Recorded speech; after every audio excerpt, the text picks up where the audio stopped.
Telugu PMC ప్రేక్షకులకు స్వాగతం. Hi friends, మీరు గనక ఇప్పుడే మా ఛానల్కు వచ్చినట్లయితే మా ఛానల్ని సబ్స్క్రైబ్ చేసుకోండి. సబ్స్క్రైబ్ చేయడంతో పాటు పక్కనే ఉన్న బెల్ ఐకాన్ని క్లిక్ చేయండి. మా టీవీలో ప్రసారమవుతున్న సూపర్ హిట్ సీరియల్ బ్రహ్మముడి చక్కటి కుటుంబ కథా సీరియల్గా బుల్లితెర అభిమానులను బాగా ఆకట్టుకుంటుంది ఈ సీరియల్. ఈ సీరియల్లో హీరోలుగా రాజు క్యారెక్టర్లో మానస్ నటిస్తుండగా, శ్రీకర్ కృష్ణ రాహుల్ క్యారెక్టర్లో, కిరణ్ కాంత్ కళ్యాణ్ క్యారెక్టర్లో నటిస్తున్నాడు. హీరోయిన్స్గా కావ్య క్యారెక్టర్లో దీపిక నటిస్తుండగా, స్వప్న క్యారెక్టర్లో రూప, అప్పు క్యారెక్టర్లో నైనిషా రాయ్ నటిస్తున్నారు.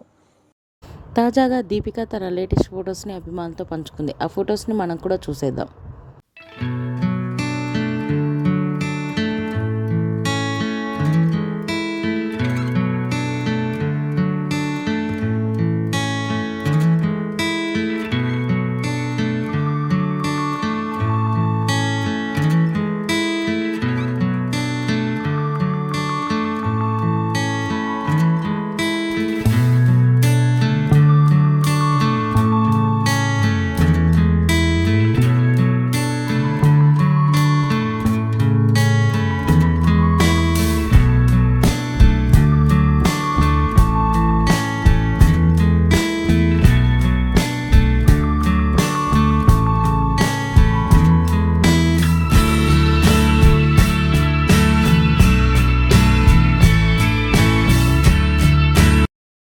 ఈ వీడియో మీకు నచ్చినట్లయితే లైక్ చేసి మరిన్ని టాలీవుడ్ లేటెస్ట్ అప్డేట్స్ మిస్ అవ్వకుండా చూడాలంటే తెలుగు పిఎంసి ఛానల్ను సబ్స్క్రైబ్ చేసుకొని పక్కనే ఉన్న బెల్ ఐకాన్ని క్లిక్ చేయండి.